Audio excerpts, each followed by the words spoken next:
Hi, it's Rich here. Thanks to AG1 for sponsoring this episode of 1865, the Nottingham Forest podcast. If you haven't heard, AG1 is a comprehensive and convenient blend of over 70 high-quality ingredients, and it's so easy to drink. The first thing I do when I get up in the morning is add a scoop of AG1 to some cold water, give it a shake and drink. It's as easy as that, and it's now part of my morning ritual. As the new year gets underway, I like the fact that AG1 is one of the easiest things I can do for my health. AG1 contains vitamins and nutrients to support my immune system and key minerals and natural ingredients to help me maintain my energy levels and focus. As AG1 is a more-in-one supplement, it's so much simpler than stocking up on lots of different types of vitamins and supplements, and a really easy way to support a healthier lifestyle, especially as we're coming out of the gluttony of Christmas. 1 scoop of AG1 per day supports energy, digestive regularity, immune defence and a healthy mood, so I'll be ready to take on whatever 2025 has in store for me. Looking to give AG1 a shot? Subscribe now and get a free bottle of vitamin D and 5 free AG1 travel packs with your first subscription. Go to drinkag1.com/1865 and get started today. That's drinkag1.com/1865.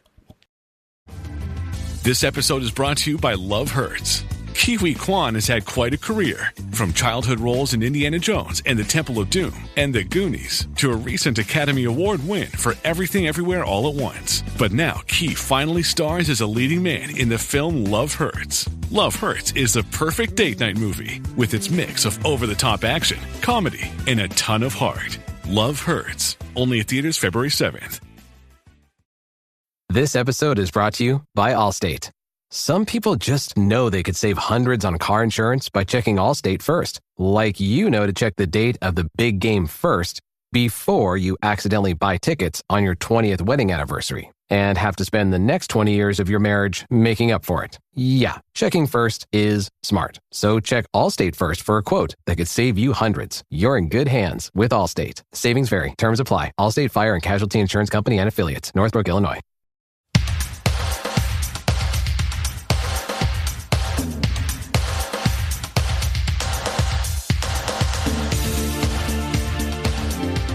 30 years ago, Nottingham Forest embarked on one of the most memorable seasons in the club's history. 1994-95 saw the Reds take the Premier League by storm. Frank Clark's newly promoted side finished third, with a team that included the likes of Stan Collymore, Bryan Roy, Steve Stone, Lars Bohinen and captain Stuart Pearce.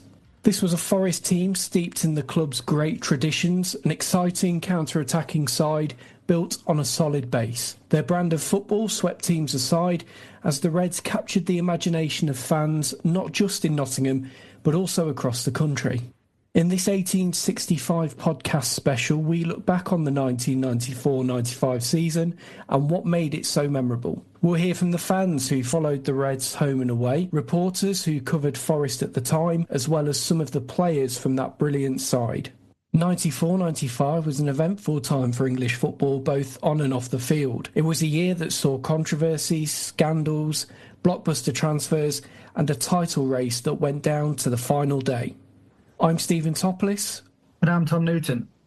Join us as we travel back 30 years to tell the story of Nottingham Forest's 1994-95 season.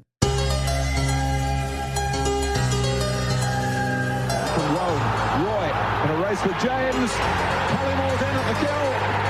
The Queen started her historic journey from the new Channel Tunnel terminal at London's Waterloo Station. Oh, drilled in by Lars Bohinen. The government was shaken again today by new allegations of sleaze in public life. Black tries to clip one. Oh, it's a great goal. That's the way to break it open. A moment of inspiration from Kingsley Black. Comes across Roy! Brilliant! 3-1. I felt it was different. Why? It just was. Oh, what's going on here? Cats and us getting involved. This is supporters. Oh, this is outrageous.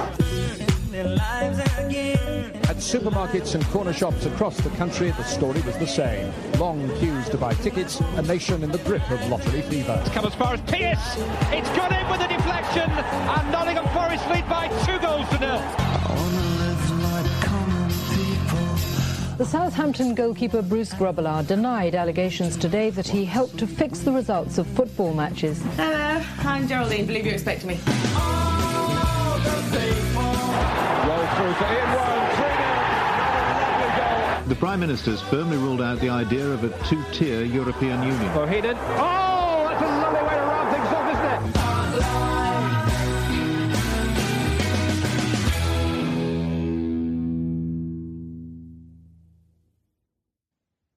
Let's start in the summer of 1993. Nottingham Forest have just been relegated from the inaugural season of the Premier League, and manager Brian Clough has left the club and retired from football at the age of 58. Key players such as Nigel Clough and Roy Keane have also left the City ground after relegation, and as a result, Forest find themselves in a period of transition.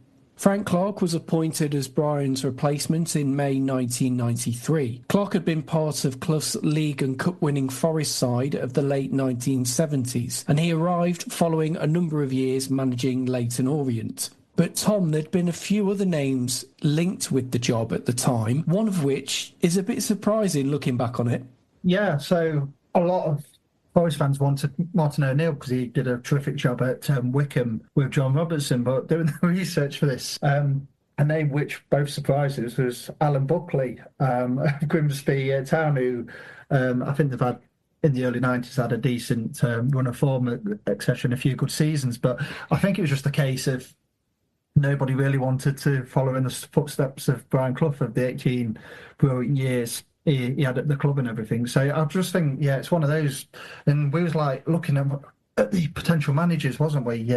Researching this, and Neil Warnock, he was probably another choice. And there's quite a few, but I think looking at the research, there wasn't many out there, was there, who were probably like absolute shoo-ins, apart from Martin O'Neill. I think previously in his latter years, Brian Clough mentioned about Ron Fenton getting the job, but which we'll mention later on, about what happened with the club off the field. I don't think that was ever on the table, was it? So I think a lot of the Forest fans wanted Martin O'Neill, and for whatever reason, the club didn't approach him. And as we will talk about in this podcast, Mr. Frank Clark is appointed in May 1993 by Forest chairman Fred Reacher. Yeah, now Alan Buckley's teams were known for playing attractive football, so I could see why he would have been linked with the job. But in the end, it was Frank Clark who got it. The mood was pretty optimistic going into the season. I think most Forest fans expected the team to challenge for an immediate promotion back into the top tier. But off the pitch, things weren't all hunky-dory. No, so unfortunately, in the last few years of Brian Clough's tenure at the club, I think the game was catching up with him quite rapidly. Unfortunately, with his, as we know, his well-documented troubles off the field, such as his health. But at the time, Forest were investigated for financial mismanagement, and we were subject to a documentary on ITV at the time, World in Action, which the actual documentary is available on YouTube. But it wasn't a good start, was it, Stephen, to Frank Clark's 10 years Forest manager with that hanging over them, because obviously they wanted a clean slate and everything, but they were just being held back by the ghost of the past.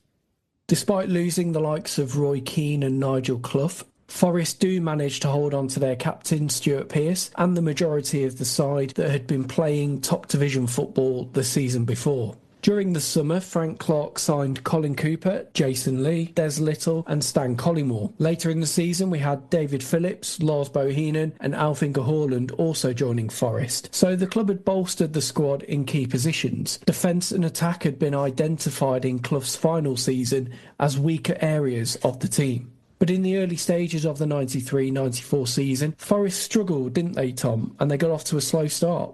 I think it was a bit of a culture shock, because with the last season of Brian Clough, and football, if you remember, was changing then. There was like more coaches, more emphasis on tactics and things like that. And probably Forest just like fell behind of the others in the Premier League, hence why possibly got relegation as one of the factors, amongst other factors, which got relegated that season. But I think it was like a massive sea change in the club. I mean, Frank Clark come in, and if you remember, Pete Edwards come in, didn't he? And with this like fitness regime, and I don't think many players took to the new regime and everything. But I think the massive factor was still having Stuart Pearce around, and I think he was like a massive factor in terms of if he's doing it and bought into the new regime and everything everybody else did.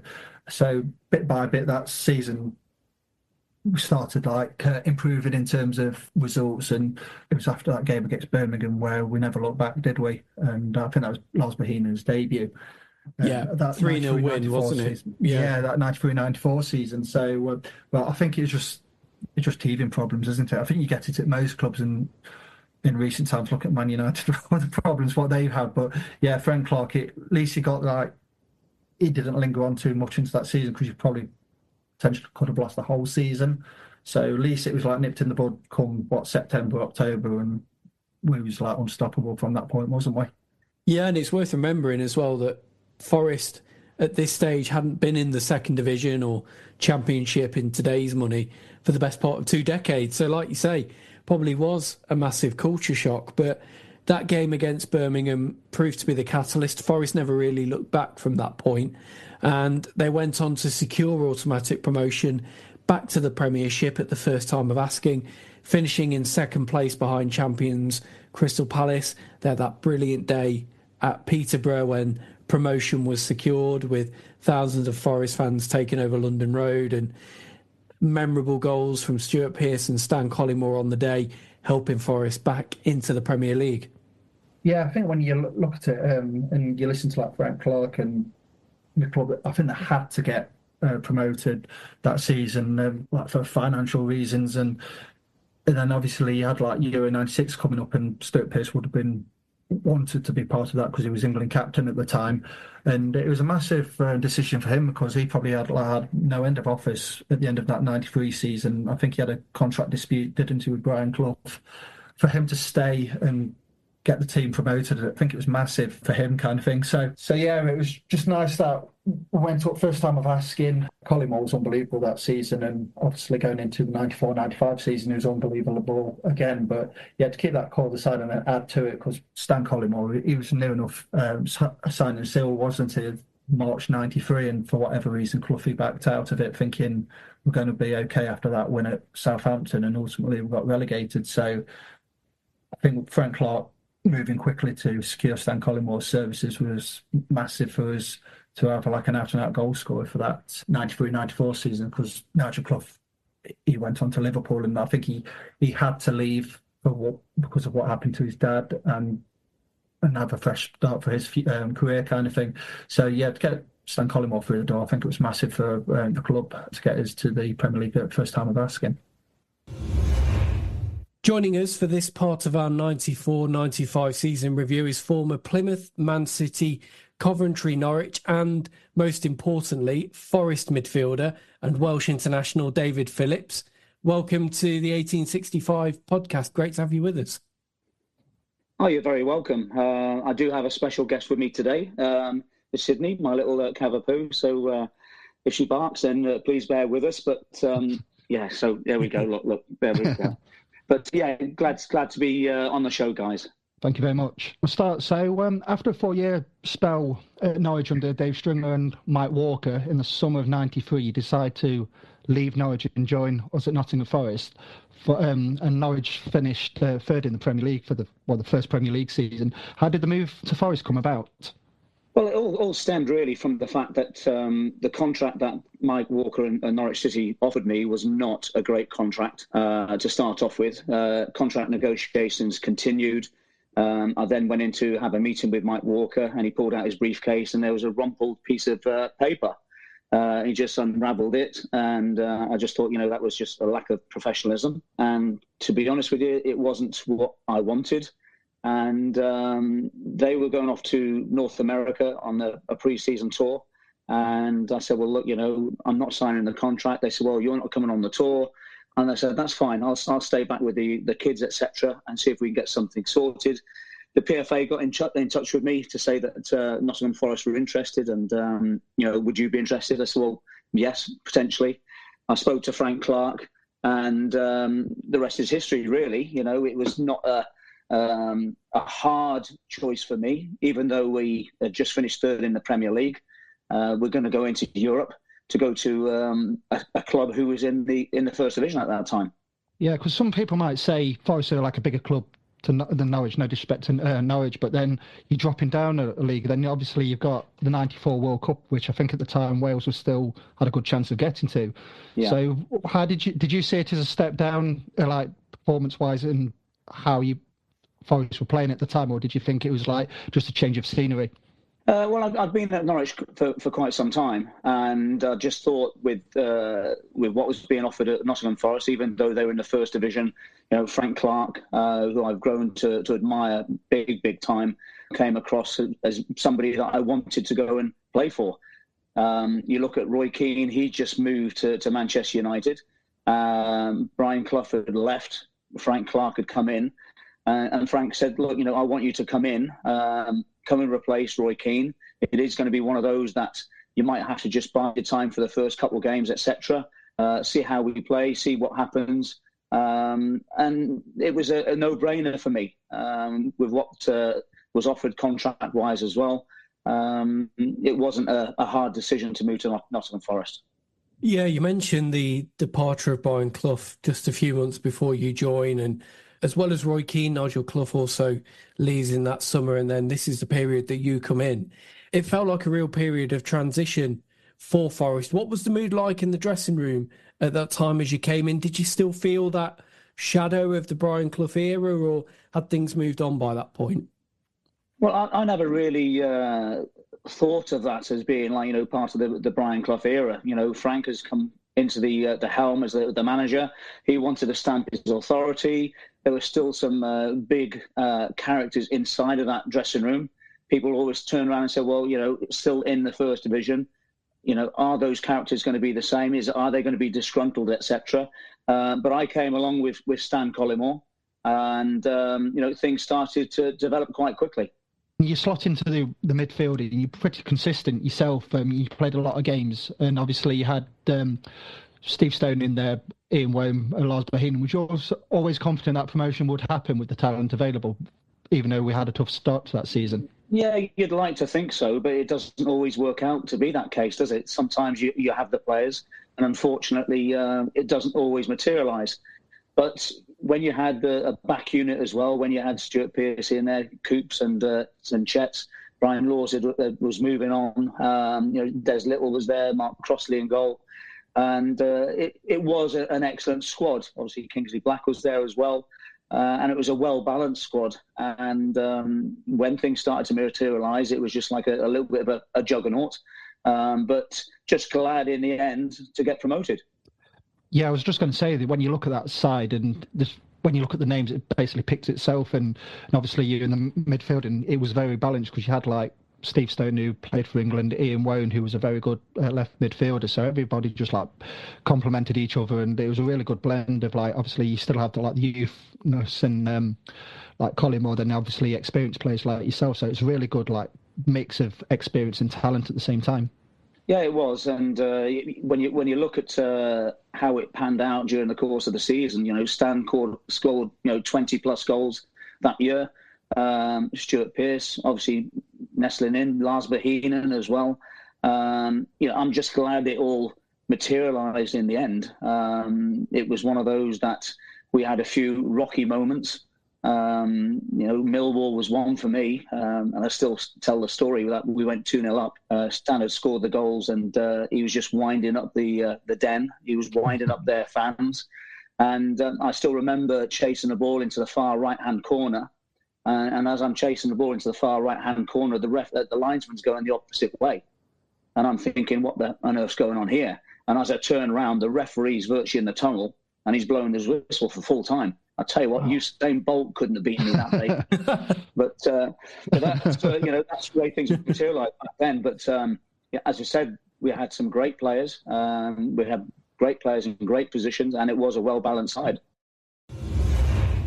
Joining us for this part of the 1994-95 season review is the man who was Forest's undisputed number one for over 10 years, Mark Crossley. Welcome to the 1865 podcast. Pleasure to be on.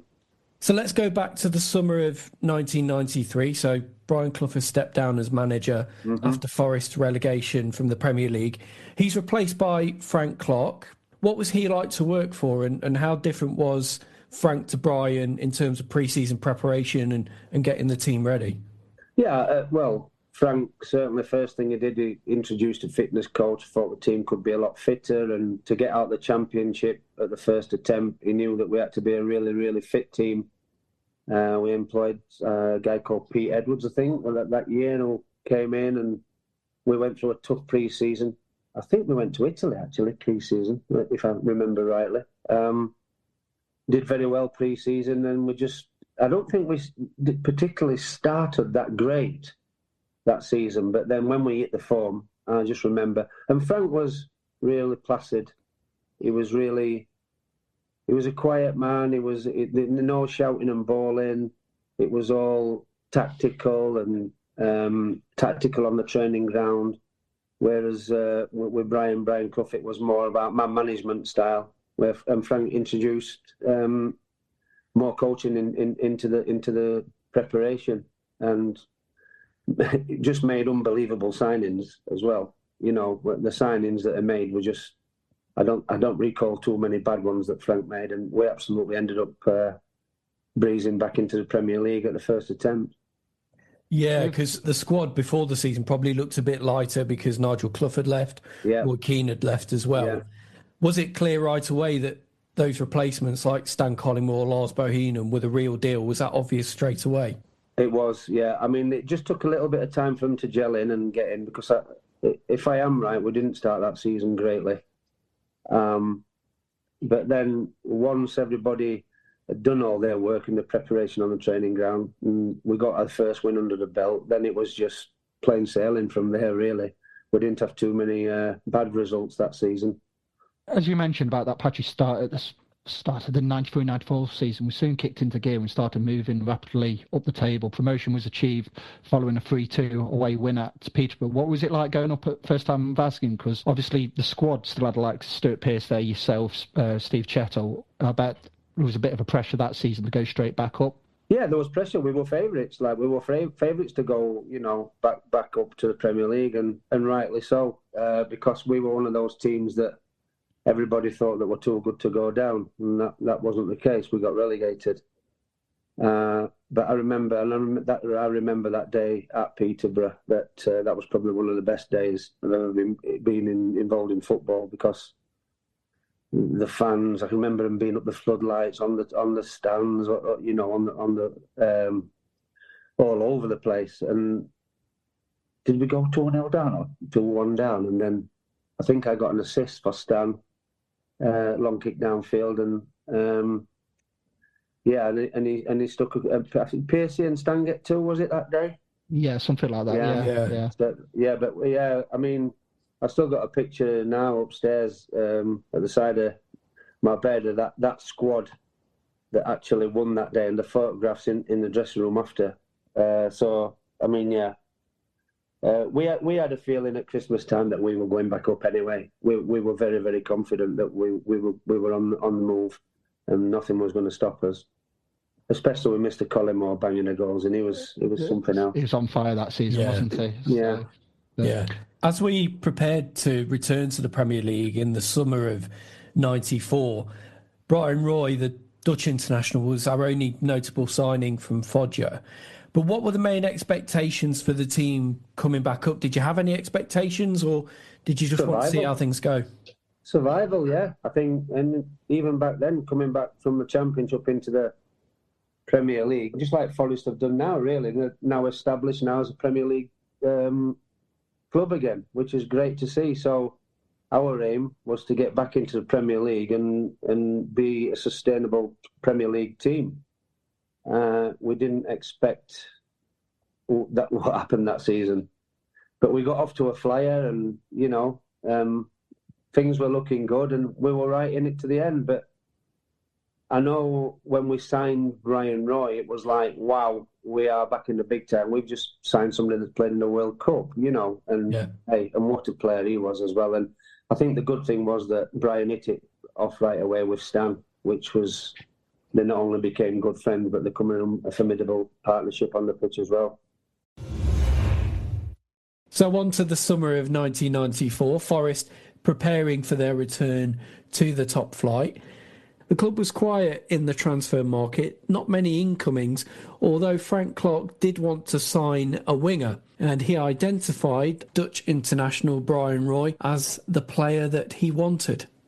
Yeah, and I think it was like, at the time, Frank Clark had a bit of trouble convincing the Forest board at the time to put 2.5 million to Foggia for Bryan Roy. I think it was a case of that, the hierarchy wasn't convinced, and Frank Clark basically says, we have the chance to sign a current Dutch international who's just played in the World Cup in 1994.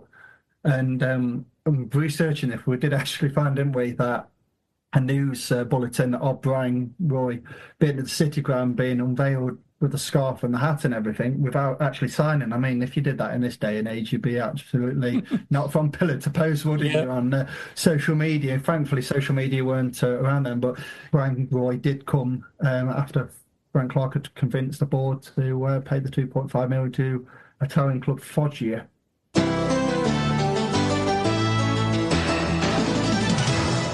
Frank Clark may fly out to the States later this week if he can conclude the transfer of Dutch international winger Bryan Roy. Roy came to the City Ground a fortnight ago and indicated that he'd like to join Forest. Clark is waiting for the green light from Roy's Italian club Foggia, signalling that all the proposals are agreed for the £2.5 million deal. It'll be the transfer coup of the summer if they complete the business.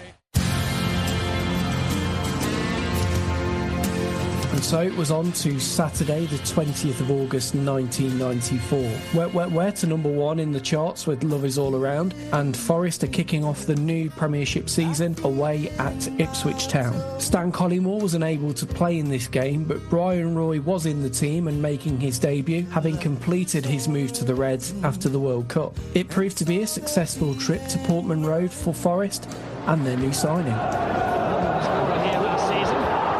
Roy with a goal! That's why they paid £2.5 million for this man. 2 days later, Forest were back in action at home to reigning champions Manchester United on Sky's Monday Night Football. And it proved to be a memorable game, didn't it, Tom? It did. I mean, Forest took the game to Man United, but fell behind to... It's an unbelievable goal by Russian winger Andrei Kanchelskis. And it's on YouTube. It's up there with Van Basten's volley against the USSR at Euro 88. It's a brilliant, well-taken goal by Andrei Kanchelskis. And I think at the time, Stephen, wouldn't you say that that's what the Premier League was becoming, because of obviously the stature of being on Sky Sports and the money that what was being pumped into the game. I think it was just a sign of things to come in the coming years of the Premier League, of getting that talent from the continent. Yeah, that foreign influx. Yeah, and we were doing it ourselves. We got Bryan Roy in, and you had players later on, Ruud Gullit, Jurgen Klinsmann had gone to Spurs this season. So, yeah, that kind of influx of foreign talent was just starting to come in, wasn't it? Yeah, and I think the World Cup of '94 was had a massive impact on that. If you remember, Spurs got Ili Dimitrescu, didn't they, who for a couple of seasons was a decent winger for Spurs until he went to West Ham and joined his fellow countryman, Flying Radichayu. So, yeah, I think at the time, in the 80s, the money probably wasn't there, and probably like international players from the continent were probably a bit reluctant to come to the English game. But as soon as the Premier League evolved and the money was there, I think it was like, this is what we was going to see in the coming years of the Premier League as it blossomed into the product it is today. So back to that Man United game, Forest are a goal behind, thanks to that strike from Andrei Kanchelskis. But then Stan Collymore announces himself in the Premier League. Quickly in was Cooper, and well in as well. Collymore, nicely done. Collymore's going alone again. Oh, he's got it this time! Stan Collymore! 1-1 it finished, and Forest had shown that they were well and truly back in the top flight. They were unbeaten in their first 11 games until Blackburn won 2-0 at the City Ground at the end of October. More on that unbeaten run later. Joining us on this review of the 1994-95 season is Forest fan and season ticket holder. He was a season ticket holder back then as well, Martin Bostock. Welcome, Martin. Now, you might recognise Martin if you've seen the video on YouTube, which was filmed by Forest fans as that 94-95 season progressed, with great footage of fans in the stands following the Reds up and down the country, footage filmed at the Premier League games that season. It's a brilliant snapshot of the time, and if you haven't seen it already, do go and check it out on YouTube. Martin features in this film, and that's why he's here with us now. Hi Martin, thanks for coming on. Can you tell us a little bit about how you all started filming that video and why? Was it just because Forest had been promoted, or had it been something that had been going on for a bit before then? Evening. It was my friend Jeff. He's I nearly said amateur cameraman, but he used to do a lot of weddings and things like that. So he's almost professional. And he did it as a bit of a hobby, really. I think he did kind of intend to sell a few copies, and I think he did. But you've got to remember back then it was an era where you couldn't put it on YouTube or anything, or Facebook or anything like that. So back in the early 90s, there probably wasn't many people who'd seen the video. I think he did try to advertise it in one of the fanzines that were popular at the time. Bryan, maybe, as long as I get my years right. But I don't know how many copies he passed on. It's probably a bit more of a tricky job back then with VHS tapes and copying things in real time. It's not like now where you can just copy a digital file and email it to somebody. You know, it was a lot more time and effort went into it back then. But it's brilliant to see you all on the road supporting Forest, and, you know, it's a real snapshot of the experiences you had at that time. And another thing, Martin, it's like trying to smuggle one of those video cameras into like grounds. Back in the day, there weren't small things, you know, like now everything's like on a mobile phone, but back then trying to like bring one of them and I bet it's like took a bit of smuggling in, didn't it? It wasn't that big. I mean, it was probably fairly chunky, but if I remember right, I mean, he didn't look stupid with it on his shoulder doing his little film. I mean, it wasn't as big as the boom box or whatever you want to call it that the lad sneaked into Blackburn, the speaker boy.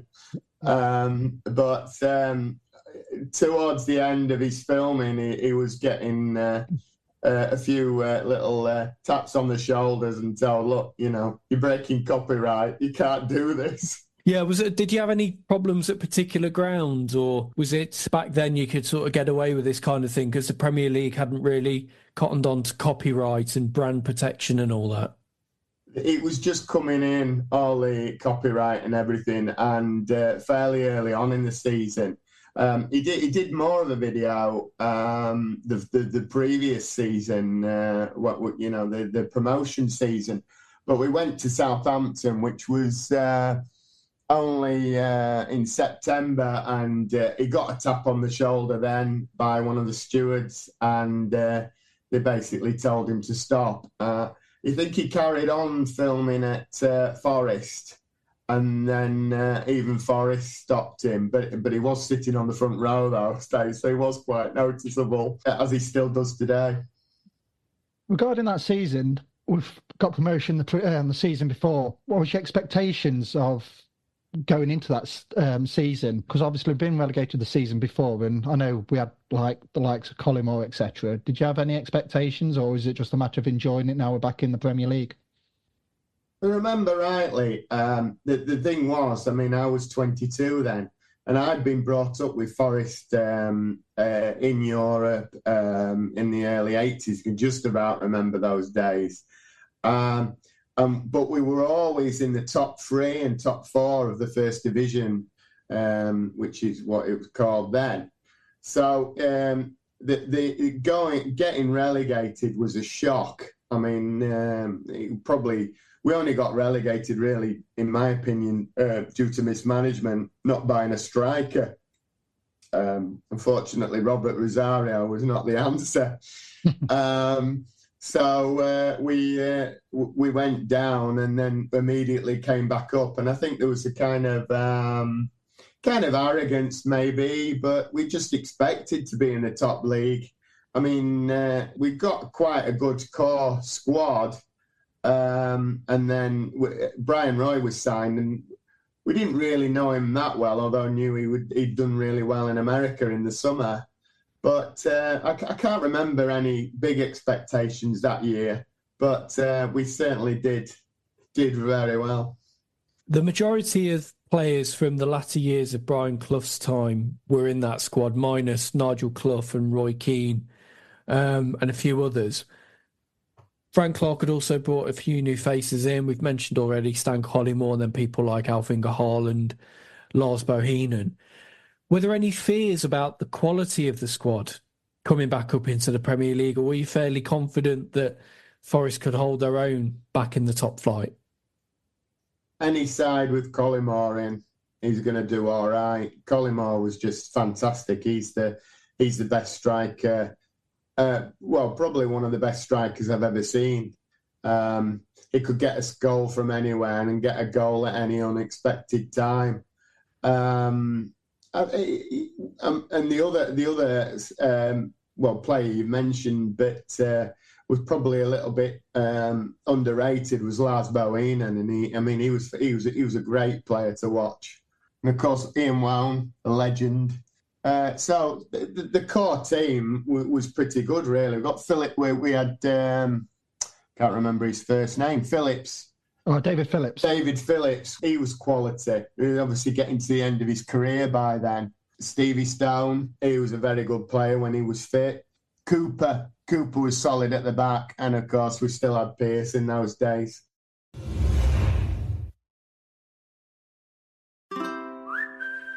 Head to Whole Foods Market to jumpstart your January during our New Year boosting event with savings on feel-good favorites store-wide. Save on organic picks, wellness staples, and more all month long.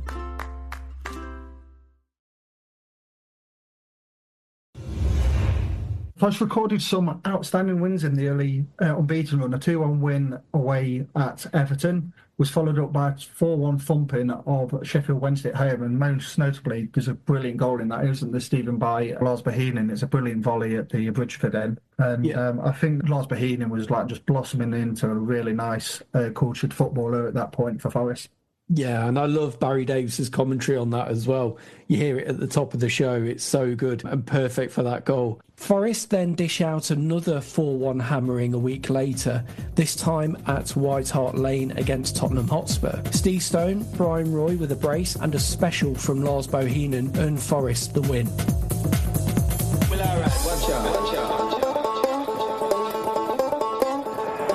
That's a good little ball inside. Great chance here for Forest, and they have taken the lead. Steve Stone opens the scoring as Nottingham Forest take the lead, and it's been coming. This is Stone. Now Hazard.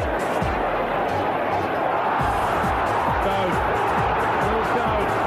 And the header comes in from Bryan Roy. Bryan Roy has headed Forest into the lead.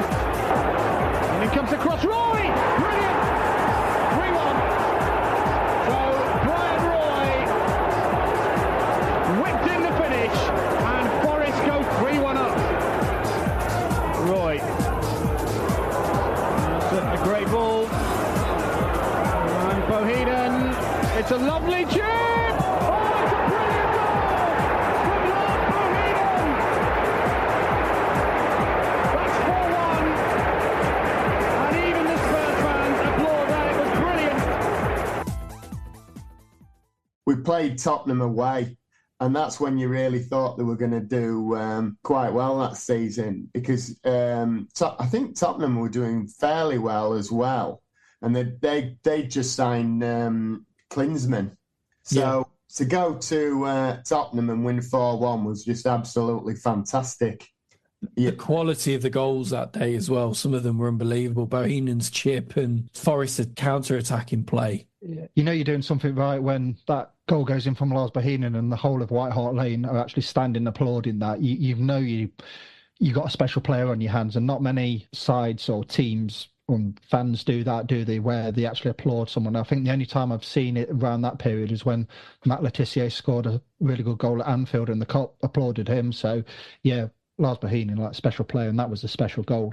Spurs at that time, like, RC Ardiles was the manager, and it was a bit like Kevin Keegan, gung-ho, forget about defending. And if you remember, he had Sheringham, Klinsmann, Barnby and Ilija Matrescu, who was signed, like Bryan Roy, from a really good World Cup in America for Romania. So, yeah, like Martin's mentioned, that was a really, like, statement win in my eyes. Back then we had a really good record, didn't we, at White Hart Lane, especially under Brian Clough and all of that. So, yeah, that was a top win, and no doubt, Martin, a really good away day. Oh, it was brilliant. That was brilliant. Another one before that was we went to Everton and won, which Forest never do very well in Merseyside until this season. So that was another good win. The week after Spurs, Forest were live on Sky again for a Super Sunday clash with Queen's Park Rangers. Having been pegged back twice by the Hoops, Forest, helped by Stan Collymore, had the final say. Thank you, Forest players in the centre. Black tries to clip one. Oh, it's a great goal! That's the way to break it open. A moment of inspiration from Kingsley Black. That's a wonderful, wonderful finish. Hold on again. Oh, he's in trouble. It must be over the line. It is. Bryan Roy, right in there by the post. There in the right place for Collymore. Has stolen a yard on Maddox here. Can he settle the game for Forest? It's 3-2. They're in front again. 2 minutes to go, and Stan is definitely the man. Wow, that's incredible.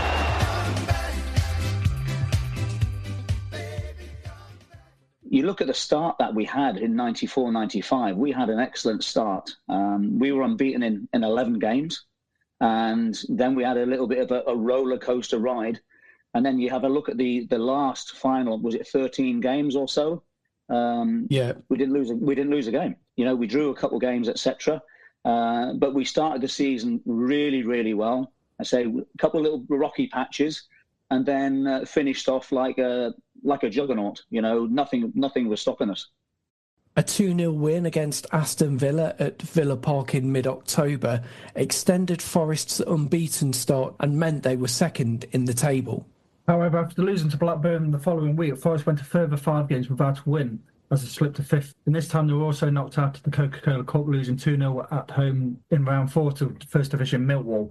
Blackburn were a real bogey side for us in this period, Tom. I don't remember Forest having much joy against them, and more often than not, they'd end up hammering us. Exactly, and it's like, even in our inaugural Premier League season, did we lose something like 4-0 or something like that? And yeah, Mark Crossley became the first goalkeeper in the Premier League to score an own goal, and yeah, they just had our number then, didn't they? And even after this season, when Bohinen went to Blackburn and we lost 7-0, and I think he scored a couple that day, and they had Alan Shearer and Chris Sutton, and just, we know they're like they won the Premier League in 94-95, but yeah, they were a good side, but yeah, just had our number, didn't they? And even like in later years, they still had our number. It was just, yeah, going up to Ewood Park, it was never the easiest place to go. And I know it's a cliche and everything, but yeah, they just had our number for a number of years. And I think Kenny Dalglish did have like a really good side, and hence why they won the Premier League, because they just had a decent goalkeeper with Colin Hendry and Henningberg.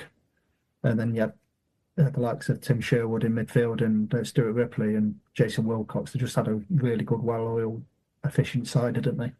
Yeah, and with Shearer and Sutton up front, it's no wonder that they were always in the title race. Back in the league, Forest returned to winning ways at the start of December with a 4-1 victory over struggling Ipswich Town.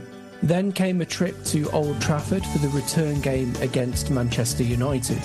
Alex Ferguson's side hadn't conceded at home in the league for 8 months until Forest turned up. Collymore. He's done it! Stan Collymore!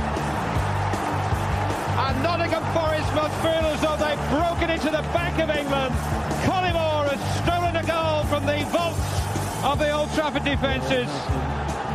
It had to be him. It's a full-blooded match, but it's a wonderful tactical contest too. Chettle flicked on. It's come as far as Pearce. It's gone in with a deflection, and Nottingham Forest lead by 2-0. As we record this, we've just beaten Man United 3-2 at Old Trafford. Forest's first win there for 30 years. And you were the last side that did that back in 1994. Going back to that day when Forest won 2-1, and I think that was the first game United had lost at home, if not at home, the whole season up to that point in 94. Did you start to think for your Forest side that anything was possible at that point? Yeah, I'm saying when you go to Old Trafford, it's, they call it the theatre of dreams as such. But again, because of the way that we played, the way that we were moving, the confidence levels that we had, it didn't matter what side came in front of us. We always thought that we were going to beat them. As I said, like with the side that we had, that day Collymore scores, Stuart Pearce deflected goal. But 30 years since the last victory, and to see them win, just recently was magnificent. But 30 years is such a long time to get that victory. But stats are there to be broken, and I'm really pleased with the result that we had. Again, you look at the Liverpool game, hadn't won over the Anfield for over 50 plus years. So 2 massive victories at 2 phenomenal clubs, and the way that we started this season especially, people always turn around, is it very similar to 94, 95? Did you feel that Europe was on the cards throughout that season, or were you just more focused on just seeing where you can finish in the league? Just focus on finish as high as you can, and then, because I think, obviously, only the top 2, I think, qualified for the European Cup, and then it was UEFA Cup. Otherwise, because we were third, we would have been in the Champions League, so it's called now, but it was more like, let's just finish as high as we can and see where it takes us. And we were quite relaxed about it in the end, I mean, we were right in it. From what I remember, we were right in it, and teams didn't like coming and playing against us. I watched some of the interviews, some of the top managers saying these are a very, very good team, and it's going to be a very, very difficult game, and it always was for them. All the top teams never liked playing us. Especially with like Stan Collymore up top. I mean, he had absolutely everything as a striker, and no defender likes somebody like that running at them kind of thing. But he was just phenomenal for those 2 seasons we had him at. We're probably very fortunate that we actually saw him in the flesh. Well, that's what Frank used to say before the game. Just give the ball to Stan. And he used to play in that little cheating position on the left-hand side like Thierry Henry did for Arsenal, and we used to get the ball. We were a brilliant counter-attacking team. But the quicker we could get the ball to Stan, things started to happen. And it really was a case of when we can get the ball to him, get it to him. You were beginning to fear that he was going to leave. I mean, we didn't realise then what politely a character he is. So obviously with hindsight, it's a bit easier to see why he moved on quite often and didn't seem to settle anywhere. But he was such a fantastic player to watch. I mean, he tore the Championship apart, but he was brilliant in the Premiership. Yeah, talking about Collymore and some of the rumours and the stories from that time where I think Forest managed him pretty well. I think over that period, I think Frank Clark was tearing his hair out about his conduct and not coming to training and some of the excuses and everything. One of the infamous stories around then was he didn't turn up for training, and Alan Hill, assistant at the time, says, "Why didn't you come to training?" He says, "Oh, my grandmother had passed away, so the club sent some flowers," and then they rang the club up, says, "What are these flowers for?" Says, "Oh, Stan says his grandma had passed away," and says, "No, she's alive and well." So, but I think the like the leaders in that side, obviously Stuart Pearce, Steve Chettle and a few others, and I think Mark Crossley was part of the leaders then, was that just forget him in the week kind of thing, as long as he's picking up 3 points for us every Saturday or whatever. I think that's how they managed him, and I think they managed him pretty well in that 2 seasons we had him. He was so good to watch. I mean, the funny thing is with him, he's whenever he's doing a commentary or anything, he's so technical and precise, and he really knows the game. But you watch him in the warm-up. I mean, comparing to Sheringham would he'd get the ball on the warm-up somewhere around the penalty spot, and he'd stroke it into the back of the net. He could almost pick the actual centimetre he wanted to hit it. But Collymore in the warm-ups, he'd go in the Trent, it'd go in the stand, it'd go anywhere. But once the game started, he's the man you wanted, and the ball would be going in the back of the net when he got it. Stan Collymore's form had attracted the attention of the Premiership's big sides. There were rumours going round that he was unsettled at Forest and that reigning champions Manchester United were lining up a bid for the striker. Stan's time at the City Ground was hugely successful on the pitch, but it was also eventful off it. David Phillips picks up the story. The hardest thing for me was that we went, and I think it was pre-season, we went to Norway, and Frank Clark said to me, David, he said, you're one of the more experienced players. I want you to room with Stan Collymore.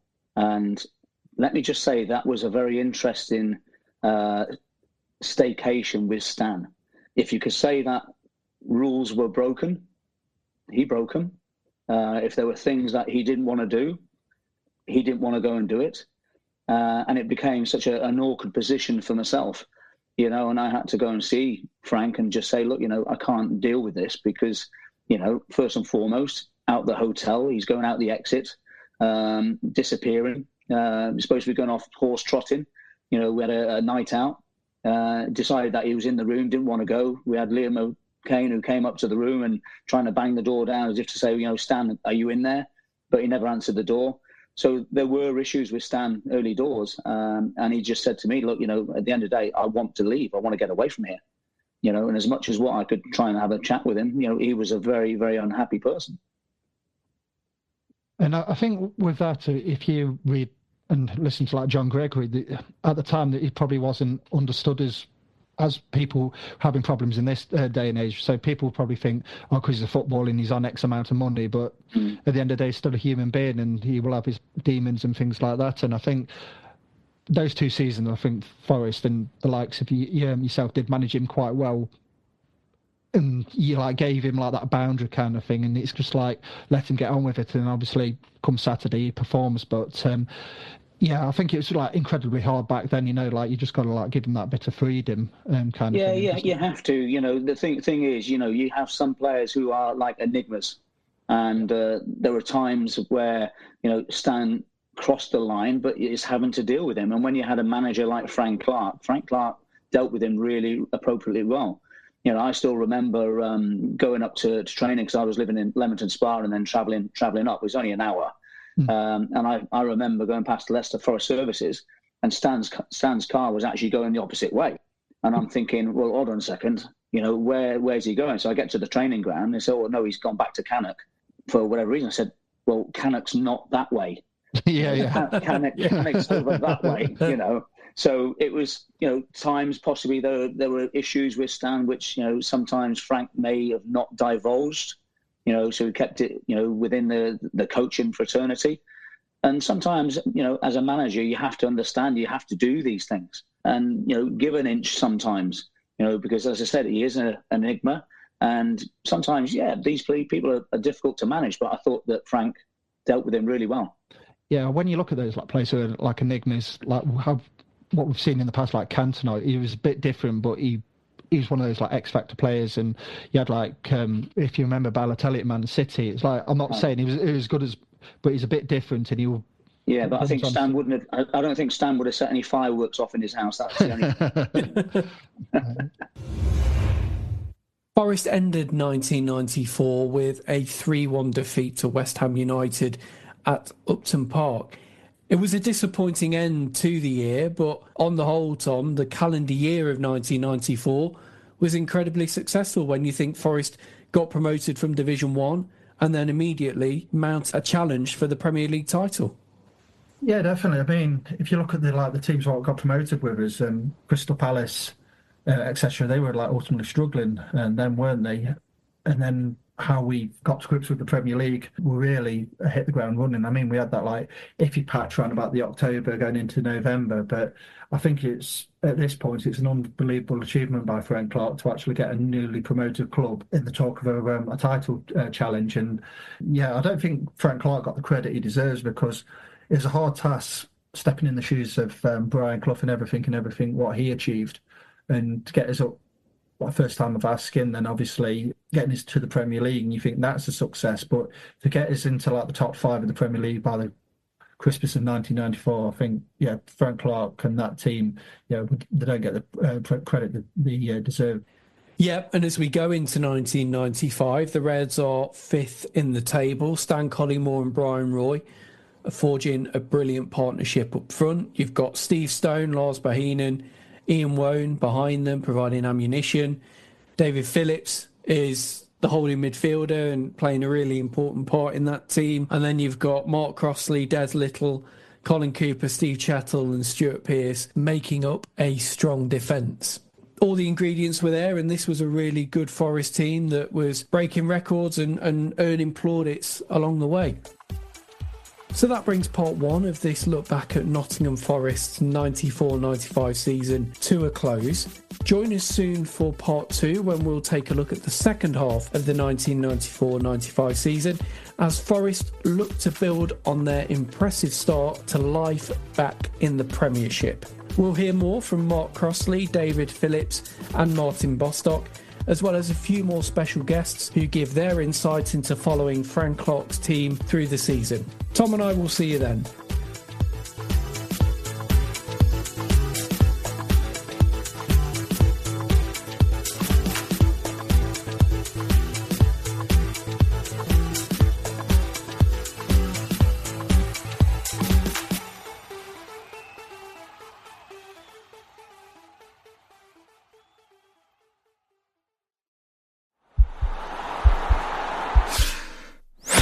This podcast is part of the Sports Social Podcast Network.